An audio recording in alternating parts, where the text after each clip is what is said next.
हाय बच्चों, कैसे हैं आप लोग। इस वीडियो में इलेक्ट्रिसिटी के एमसीक्यू करेंगे। Class 10th NCERT MCQ physics chapter 11 electricity. हमने 5 पार्ट करा चुके हैं, आप जाके मंथन पाठशाला पे देख सकते हैं। हम केमिस्ट्री के भी एमसीक्यू कराए हैं, बायोलॉजी के एमसीक्यू कराए हैं और लाइट के, ह्यूमन हाई के एमसीक्यू कराए हैं और यह इलेक्ट्रिसिटी के एमसीक्यू हो रहे हैं। यह 6 पार्ट है। चलिए देखेंगे। Question number 22, the heat produced by passing an electric current through a fix resistor is proportional to square of. देखेंगे, अब कहना चाह रहा हीट की बात करना चाह रहा है, किसके स्क्वायर के प्रोपोर्शनल होता है। तो आप फार्मूला देखेंगे तो होता है H equal to I square R T होता है। सॉरी, यह होता है H equal to I square R T होता है। तो देखेंगे ये कांस्टेंट कर लीजिए, तो आज एच डायरेक्टली प्रोपोर्शनल क्या हो जाएगा, आई के स्क्वायर के डायरेक्टली प्रोपोर्शनल, करंट के डायरेक्टली प्रोपोर्शनल हो जाएगा। तो देखेंगे मैग्नीट्यूड रेजिस्टेंस ऑफ रजिस्टर नहीं, टेम्परेचर ऑफ रजिस्टर नहीं, मैग्नीट्यूड ऑफ करंट, ये देखिए square proportional to square of current के, तो सी आंसर हो जाएगा 22 का सी आंसर। क्वेश्चन नंबर 23 देखेंगे, the current passing through an electric kettle has been double, heat produce will be became. तो देखेंगे करंट की बात करना चाह रहा है तो क्या होना चाहिए, हीट के बारे में पूछ रहा है। तो आपने देखा है, ठीक है, तो ये कहना चाह रहा है अगर ये करंट डबल हो जाए, ये क्या हो जाए, डबल हो जाए, तो ये कितने टाइम हो जाएगा, 4 टाइम हो जाएगा। क्या हो जाएगा, 4 टाइम। तो इसका 23 का सी आंसर हो जाएगा 4 टाइम। इसको हम करके भी बता दे रहे हैं आपको। तो देखेंगे 23, इसने बोला है I1 ले लेंगे, I होगा, I2 कहना चाह रहा है डबल हो जा रहा है, 2I ले लीजिए। ओके, आपका H1 हो जाएगा H2 फाइंड आउट करते हैं। ओके, तो आप फार्मूला बना लेंगे H2 upon H1 equal to I2 upon I1 का होल स्क्वायर करिएगा। तो देखेंगे H2 अपान H लिख देंगे। H2 हमारे पास इसने कहा है, कहाँ कहा है, I2 हमारे पास 2I हो गया और ये हमारे पास I चल रहा है का होल स्क्वायर, I कैंसिल, 2 का स्क्वायर करेंगे 4, ये H का मल्टीप्लाई कर देंगे तो 4 टाइम हीट के। तो देख लीजिए आगे 23 का सी आंसर सही हो जाएगा। ओके, क्वेश्चन नंबर 24 देखेंगे, an electric fuse work on the chemical effect of current, नहीं सही है। Magnetic effect of the current, नहीं सही है। Lighting of effect of the current, नहीं सही। Heating of effect of the current, ये सही है। 24 का डी आंसर सही हो जाएगा।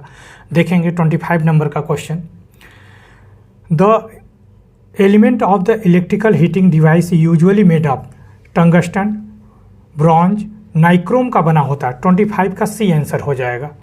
क्वेश्चन नंबर 26 से देखेंगे, the heat produce in wire resistance X दे रखा है, when current Y flow through it time Z.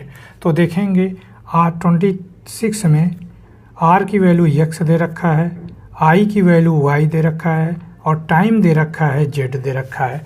तो एच इक्वल टू क्या होता है, आई स्क्वायर आर टी होता है। तो आई की वैल्यू क्या है भाई, वाई का स्क्वायर करेंगे, आर की वैल्यू एक्स आएगा और टी की वैल्यू जेड। तो क्या हो जाएगा, वाई स्क्वायर एक्स जेड देखेंगे तो आपका वाई स्क्वायर एक्स जेड, देखिए ये ऑप्शन है यही। तो 26 का बी हो जाएगा। ऐसे आप करेंगे।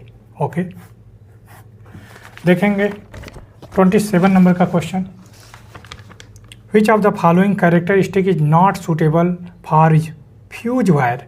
तो क्या होना चाहिए, thin and short, thick and short, long melting point, higher resistance than rest of the wiring. तो 27 का हो जाएगा आपका थिक एंड शॉर्ट हो जाएगा बी। 27 का बी हो जाएगा, थिक एंड शॉर्ट हो जाएगा। क्वेश्चन नंबर 28 देखेंगे,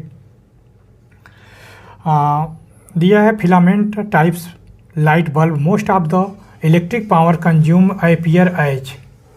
तो दे रखा है विजिबल लाइट, बी है इंफ्रारेड रे, सी है अल्ट्रावायलेट रे और डी है फ्लोरेंस लाइट।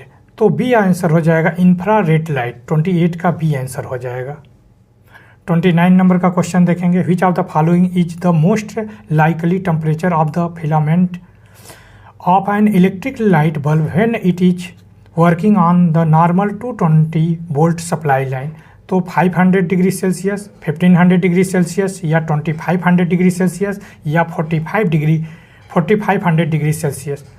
तो सी हो जाएगा 29 का C 2500 degree Celsius. Question number 30 देखेंगे।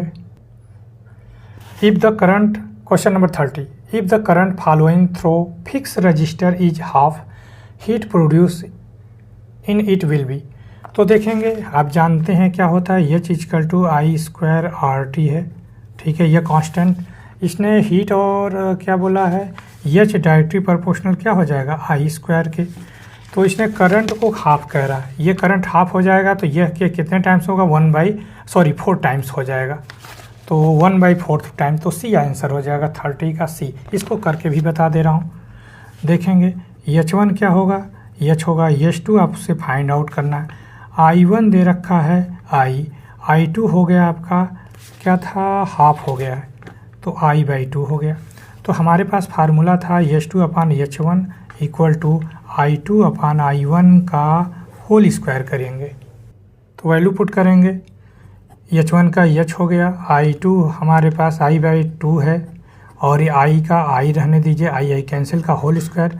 तो देखेंगे H2 यह H है आपका, ये स्क्वायर करेंगे 1/4, H की वैल्यू वहाँ मल्टीप्लाई कर देंगे तो H2 इक्वल टू H/4, यानी H का 1/4 हो गया। तो यही दे रखा है 30 का सी आंसर सही हो जाएगा आपका।